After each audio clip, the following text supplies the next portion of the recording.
Fallen mankind is a relief seeker. That's what fallen mankind is. They want relief from the Most High Himself.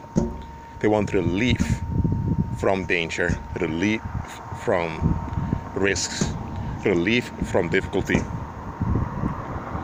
Some people even want relief of life itself, but that goes very far. But it happens. And how do you see this relief seeking in daily life? You see it when people interact with one another. They tend to avoid people that appear different than they are. Why? Because they hold on to what's known, whatever the known is. It can even be that the known is abusive or self-destructive, but because it's the known, they'll rather put up with the known. What's going on with this thing over here? Let me get walking over here. That's why you see that some people stay in marriages they should get out of.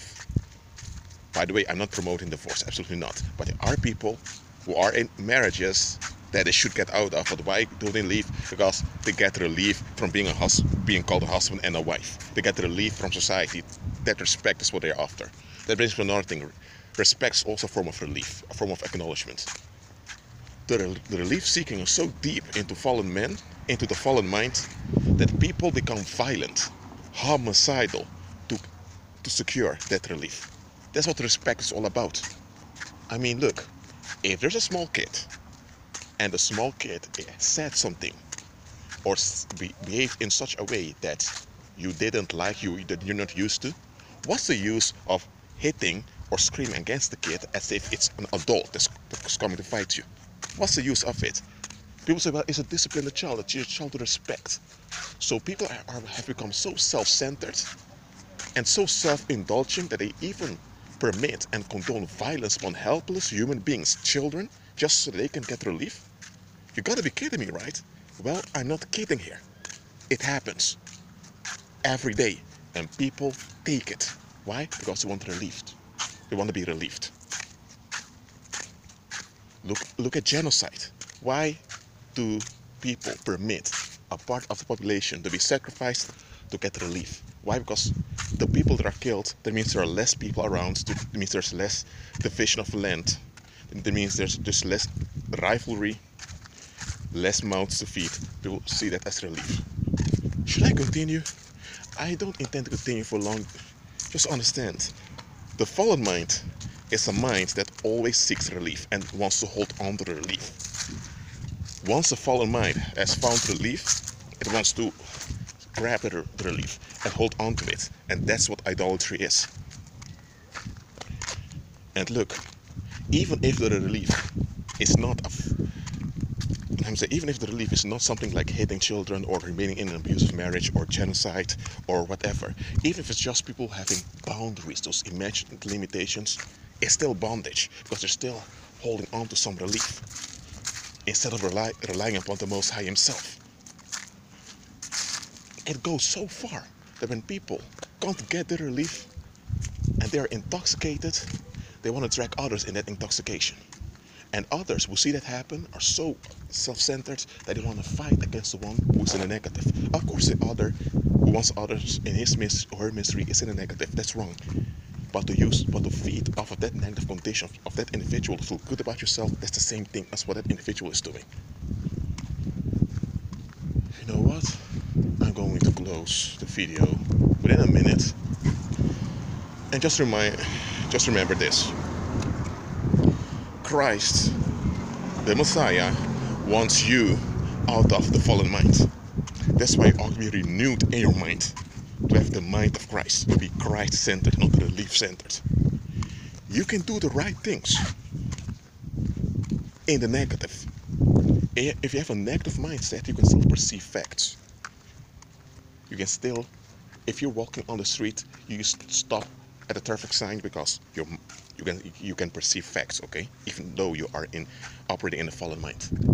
Even though some people, it goes too far because they're either drunk or they have other issues. But in general, people that operate in a fallen mind, they can perceive facts and they can make rational decisions. Nevertheless, they're still in the negative. But they can't see that. They only look at the relief and the success externally instead of looking at the bigger picture. So they are deceived. They are trapped without them being aware of it. You know what? Christ said he wants you to produce fruit, not works. The world's all after works. Works to get relief. This is already a contradiction because works imply effort. And effort is the opposite of relief, of seeking rest. But the world has their twisted logic that through works you will get permanent relief. Which will never happen, but people in the world are blinded, they can't see that. Anyway, it's meant for you to bring forth fruit. And the fruit of the Spirit are a manifestation of the mind of Christ. While the works of the flesh is that self-centered, relief-seeking attitude. Well, you know what's going to end with that. Look, if you have a group of people drinking some beer in cafe number 1, and you have another group of people in cafe number 2 drinking beer, you can't base on the fact they're drinking beer that they're in the negative. Because in cafe number 2, you have people that operate in a fallen mind. They are relief-centered. Hello. They are relief-centered. And those in cafe number 1, they have the mind of Christ. Those are just believers that want to have that want to relax for a while. Does the fact that drinking beer means that they are in sin? No. Group number 1 is saved and they are delivered. So them drinking beer, there's something wrong with that. Because it's not the drinking of the beer that's the issue. It's the mind they're having. It's the mind that gives demons access onto them. It's the mind that generates the energy. Whether it's the right energy or whether it's waste energy. So Christ wants you out of the fallen mind. Out of that comfort zone. Out of that mental equilibrium that world people hold on to. So that you rely upon Him, so that you have the mind of Christ. Okay, this video is already almost 8 minutes. I didn't intend to make it that long. Nevertheless, it's become this long. It's about renewing your mind. This walk by faith. Okay? So don't resist it. The Most High will remove certain people, even some benefits and comforts from you, because those benefits, comforts, and those people, they are hindering you. They're keeping you in the fallen mind. That means they're keeping you in Satan's realm, in his deceptions. Okay, that should be enough for now. Agree with Christ and be at peace.